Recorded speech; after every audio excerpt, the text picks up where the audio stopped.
Hello friend, સ્વાગત છે તમારું અર્ચનાની વાનગીમાં। તો આજે હું અહીંયા ઉનાળામાં ગરમીમાં ખાસ કરીને બનતું અને દેશી કાઠિયાવાડી રીતથી ગલકાનું શાક બનાવીશ અને એની રેસીપી પણ તમારી સાથે શેર કરીશ। શાક તો આપણે ગલકાનું રેગ્યુલર બનાવતા જ હોઈએ છીએ, પરંતુ જો તમે આ રીતે મસાલો કરીને બનાવશો તો એકદમ ટેસ્ટી એવું, અને જો તમને નહીં ભાવતું હોય તો પણ આ શાક ખૂબ જ એવું ભાવશે અને જે બનાવેલી રોટલી હશે એ પણ તમને ઓછી પડશે એવું આ ટેસ્ટી શાક બનીને તૈયાર થાય છે। તો જો તમને મારો વિડીયો પસંદ આવે તો સ્કીપ કર્યા વગર એન્ડ સુધી જોતા રહેજો અને મારા વિડીયોને તમારા ગ્રુપમાં શેર કરજો। ગલકાનું શાક બનાવવા માટે મેં અહીંયા 1 કિલો ગલકા લઈ લીધા છે અને ગલકાને આપણે ધોઈને જ લેવાના। તો ગલકાની પસંદગી વધારે જાડા પણ નહીં અને વધારે પાતળા પણ નહીં, એ રીતેના કુમળા એવા ગલકા તમારે પસંદ કરવાના।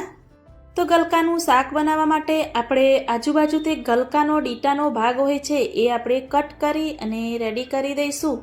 હું અહીંયા ગલકાની છાલ ઉતારી અને શાક બનાવવાની છું, પરંતુ જો તમારે છાલ સાથે પણ શાક બનાવવું હોય તો પણ ટેસ્ટી એવું શાક બને છે, પરંતુ ઘરના સભ્યોને પસંદ નથી એટલે હું અહીંયા બધા જ ગલકાની છાલ ઉતારી અને શાક બનાવવાની છું। તો છાલ નીકાળવાનું જે ચાકુ આવે છે એનાથી જો તમે છાલ નીકાળશો તો એકદમ ઝટપટ એવી છાલ નીકળી જાય છે। તો આ રીતે બધા જ ગલકા આપણે છાલ નીકાળી આ રીતે મેં રેડી કરી દીધા છે। તો હવે શાક બનાવવા માટે આપણે ગલકાને સમારવાના છે। તો બધા જ ગલકા હું અહીંયા ધીરે ધીરે કરી ઝીણા એવા ટુકડા કરી અને સમારી દઈશ। તમારે જેવા એવા ટુકડા રાખવા હોય એ રીતે તમે ગલકાના ટુકડા રાખી શકો છો। તો આ જે ગલકા છે એમાં થોડો એવો પાણીનો ભાગ હોય છે અને ગલકા એકદમ પોચા હોય છે, એટલે જો તમે 500 ગ્રામ ગલકા લેશો તો 2 વ્યક્તિને શાક થાય એટલું શાક બનીને તૈયાર થાય છે। તો મેં 1 કિલો ગલકા લીધા છે તો પણ 3 થી 4 વ્યક્તિ ખાઈ શકે એટલું શાક બનશે। તો આ રીતે ફટાફટ હું અહીંયા બધા જ ગલકા સમારી અને પહેલાં તો રેડી કરી દઈશ। તો આ રીતે મેં બધા જ ગલકા સમારી દીધા છે અને જ્યારે તમારે શાક બનાવવું હોય ત્યારે જ તમારે ગલકાને સમારવા, નહીં તો ગલકા થોડા એવા કાળા પડી જાય છે।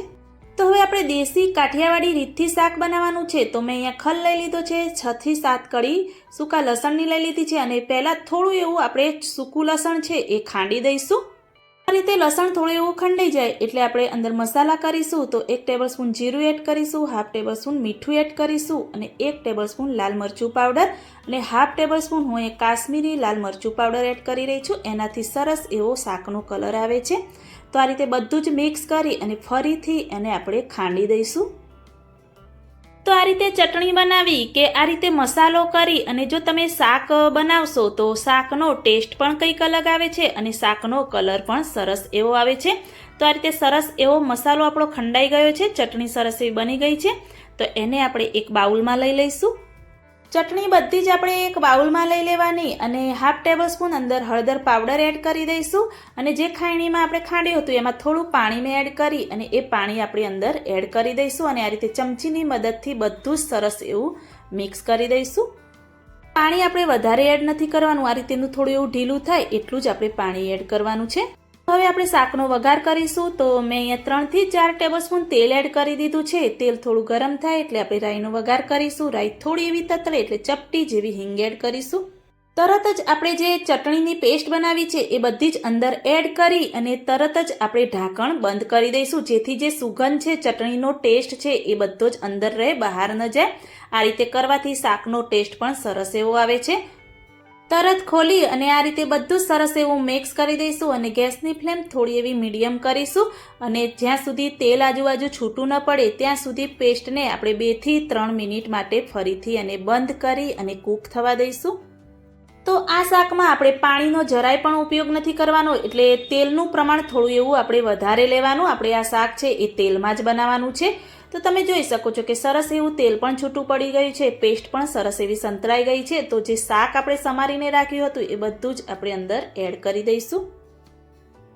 તો મસાલો બધો શાકમાં સરસ એવો મિક્સ થાય એ રીતે આપણે મિક્સ કરી દેવાનું। આમાં બીજા આપણે અત્યારે કોઈ જ મસાલા એડ નથી કરવાના, ઓલરેડી આપણે જે પેસ્ટ બનાવી એમાં બધા જ મસાલા એડ કર્યા હતા।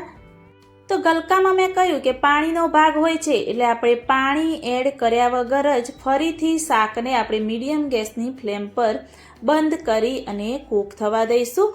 4 થી 5 મિનિટ માટે એને આપણે કૂક થવા દઈશું, પછી એને આપણે ફરીથી ચેક કરીશું। 4 થી 5 મિનિટ જેવું થઈ ગયું તો આપણે ચેક કરીશું અને ગલકા થોડા એવા સોફ્ટ હોય છે એટલે આ શાક કૂક થતાં પણ જરાય વાર લાગતી નથી.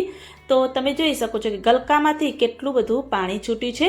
તો જો તમને વધારે રસો પસંદ ના હોય તો તમે આ રીતે શાકને થોડું ખુલ્લું રાખી અને થોડો રસો એનો બાળી શકો છો. જેટલો રસો જોઈએ એ રીતે તમે એને રાખી શકો છો. હજી થોડી એવી ગલકાને કૂક થવાની વાર છે તો ફરીથી આપણે એને કૂક થવા દઈશું. તો ફરીથી મેં 1 મિનિટ માટે કૂક થવા દીધું. તો સરસ એવા ગલકા કૂક થઈ ગયા છે. તો હવે મસાલા કરીશું. તો ટેસ્ટ અનુસાર ફરીથી થોડું એવું મીઠું એડ કરીશું. 1 થી 2 ટેબલસ્પૂન જેવું આપણે ધાણા જીરું પાવડર એડ કરીશું. આ ધાણા જીરું પાવડર છે એ આપણે છેલ્લે જ એડ કરવાનું. આ રીતે મસાલો કરવાથી શાકનો ટેસ્ટ એકદમ બમણો બની જાય છે.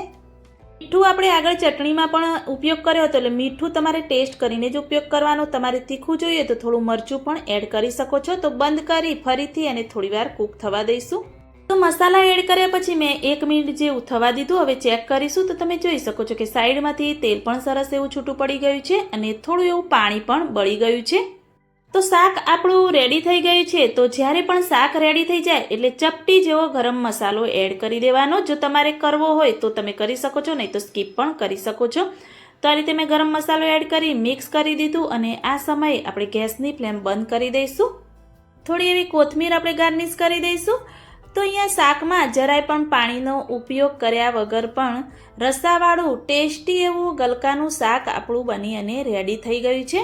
તો આ જે શાક છે એ તમે રોટલી, રોટલા કે ભાખરી સાથે પણ ખૂબ જ એવું ટેસ્ટી લાગે છે. અમારા ઘરના લોકોને તો ખીચડી, શાક અને ભાખરી આ રીતે હોય તો એમને ખાવાની ખૂબ જ એવી મજા આવે છે. તો સરસ એવું ટેસ્ટી શાક બનાવી મેં અહીંયા તમને એની રેસીપી શેર કરી છે. તો અત્યારે ઉનાળામાં સરસ એવા ગલકા મળતા હોય છે. તો તમે પણ આ રીતે ગલકા માર્કેટમાંથી લાવી અને મારી આ રેસીપીથી એકવાર આ શાક બનાવીને ચોક્કસથી ટ્રાય કરજો અને મને કમેન્ટમાં જરૂરથી બતાવજો કે મારી આ શાકની રેસીપી કેવી લાગી. જો સારી લાગી હોય તો મારી ચેનલને લાઇક, શેર, કમેન્ટ કરજો. મળીએ કોઈક નવા વિડીયો સાથે.